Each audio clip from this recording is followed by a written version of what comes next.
Breaking news. వరదల నుంచి ఇంకా విజయవాడ తేరుకోలేదు. సింగ్నగర్లో ఇప్పుడు ఎటు చూసినా వరద నీరే కనిపిస్తోంది. ప్రధాన రోడ్లపైకి వరద నీరు వచ్చి చేరింది. సింగ్నగర్లో ఇంకా సహాయక చర్యలు కొనసాగుతున్నాయి. ఇప్పటికీ సింగ్నగర్లో ఇలాంటి పరిస్థితులే కనిపిస్తున్నాయి. రాత్రి వేళల్లో కూడా ఎన్డీఆర్ఎఫ్ బృందాలు, పోలీసులు సేవలు అందిస్తున్నారు. సింగ్నగర్ను వరద నుంచి విముక్తి కలిగించాలి అని వినాయకుడికి స్థానికులు ప్రత్యేక పూజలు చేస్తున్నారు.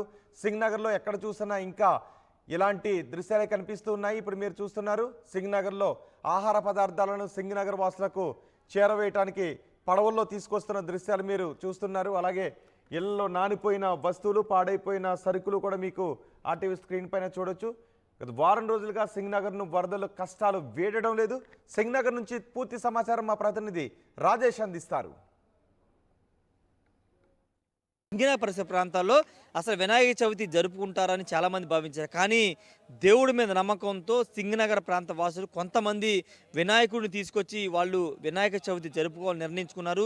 వరద వచ్చినా సరే వినాయక చవితి జరుపుకోవాలని నిర్ణయించుకున్నారు. ప్రస్తుతం వాళ్ళంతా కూడా వినాయకుడిని తీసుకువెళ్ళి వినాయకుడికి సంబంధించినటువంటి సామాగ్రిని తీసుకెళ్ళి వరదలోనే వాళ్ళంతా ఇంటికి తీసుకువెళ్ళి వినాయక చవితి జరుపుకోవాలనుకుంటున్నారు. ఎందుకంటే ఎన్నో సంవత్సరాలుగా, ఎన్నో తరాలుగా వాళ్ళంతా వినాయక చవితి జరుపుకోవడం, వినాయక చవితి రోజు వినాయకుడు పూజలు చేసి వాళ్ళంతా చేసుకోవడం ఆనవాయితీకి వస్తుంది. కానీ వరద ఈసారి కొంత ఇబ్బంది పెట్టినప్పటికీ వరదకు బెరగకుండా వాళ్ళంతా కూడా వినాయక చవితి ఉత్సవాలు జరుపుకోవడానికి వాళ్ళ ఇంట్లోనే సామాగ్రితో వెళుతున్నటువంటి పరిస్థితి మనం చూస్తున్నాము. చాలామంది అనుకున్నారు ఈసారి సింగనగర్ ప్రాంత వాసులకి వినాయక చవితి ఉండకపోవచ్చు అని. కానీ వీళ్ళంతా వరద వచ్చినా కానీ వినాయక చవితి జరుపుకుంటామని అనుకున్నారు. దాంట్లో భాగంగానే వినాయకుడిని తీసుకెళ్తున్నారు. దానికి సంబంధించిన సామాగ్రి కూడా తీసుకున్నారు. సార్ ఎందుకు ఇంత వరద ఉన్నా కానీ మీరు వినాయకుడి విగ్రహాన్ని తీసుకెళ్లి పూజలు చేస్తున్నారు? మేము వారం నుంచి చాలా ఇబ్బందుల్లో ఉన్నాము.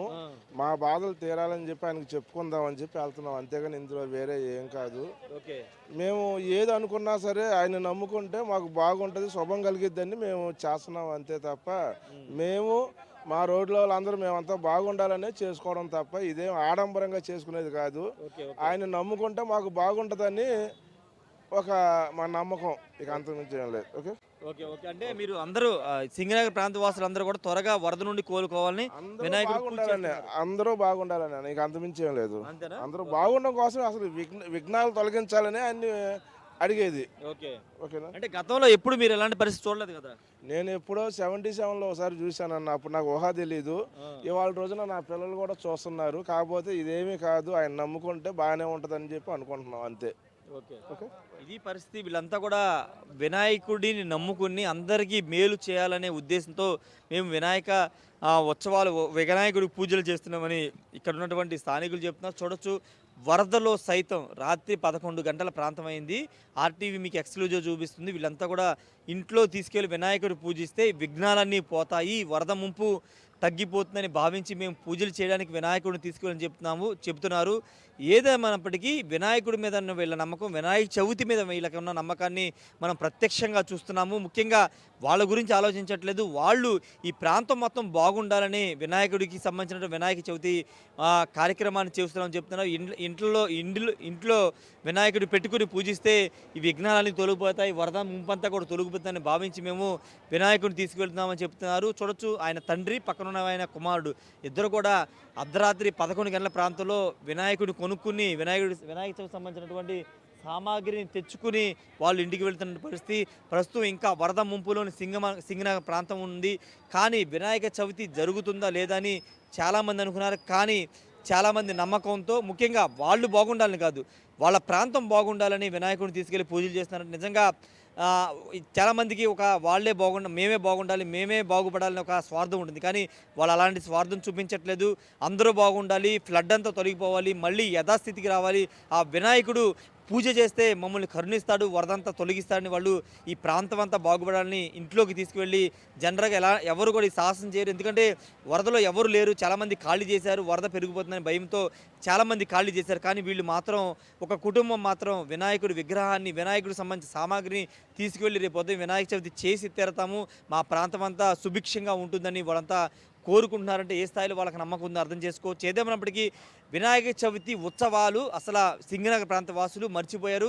రేపు వినాయక చవితి ఉందని కూడా ఎవరికీ గుర్తులేదని చెప్పుకోవచ్చు. కానీ కొంతమంది మాత్రం వినాయకుడి పూజ చేస్తే చాలామంది అనుకున్నారు పగలపూట మాత్రమే పోలీసులు కానీ ఎన్డీఆర్ బృందాలు కానీ రెస్క్యూ ఆపరేషన్ పాల్గొన్నాయని.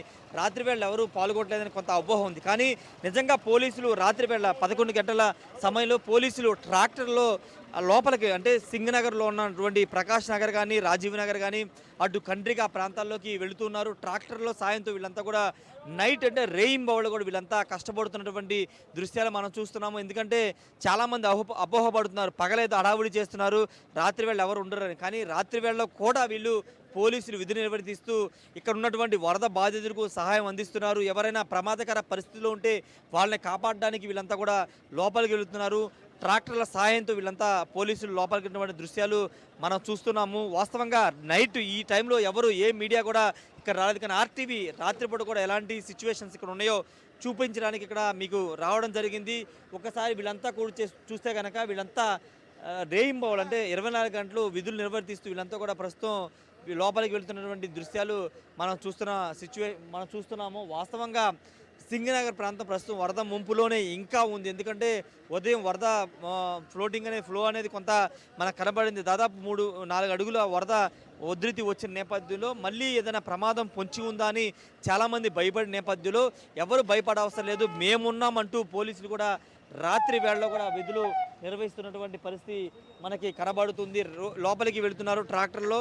వాస్తవంగా రాత్రి వేళలో ఎవరు కూడా అందరూ ఇప్పుడు పడుకున్నారు. కానీ పోలీసులు మాత్రం పడుకోకుండా రెస్ట్ తీసుకోకుండా వాళ్ళంతా విధులు నిర్వర్తించడానికి లోపలికి వెళ్తున్నటువంటి పరిస్థితి మనం చూస్తున్నాం. ఏదేమైనా అయినప్పటికీ ప్రస్తుతం సింగనగర్ పరిసర ప్రాంతాల్లో ఏ మీడియా ఛానల్ లేదు. కానీ ఆర్టీవీ ఇక్కడికి వచ్చింది. ఇక్కడ అసలు నిజంగా రాత్రి వేళలో ఎలాంటి రెస్క్యూ ఆపరేషన్ జరుగుతుంది, పోలీసులు కానీ ఎన్డీఆర్ బృందాలు అందుబాటులో ఉన్నాయా లేవని తెలుసుకోవడానికి వస్తే కానీ పోలీసులు మాత్రం నిజంగా పనిచేస్తున్నారు. వాళ్ళంతా రాత్రి వేళ కూడా ప్రజలకి భద్రత కల్పిస్తూ ఏదైనా విపత్కర పరిస్థితి వస్తే ఎదుర్కోవడానికి సిద్ధంగా ఉన్నామని వాళ్ళంతా కూడా చెప్పడానికి ఈ ప్రత్యక్ష నిదర్శనం. మన పక్కన ఉన్నటువంటి ట్రాక్టర్లో ఉన్నటువంటి పోలీసులే ప్రత్యక్ష నిదర్శనం. లోపలికి వెళుతున్నారు ట్రాక్టర్ సాయంతో.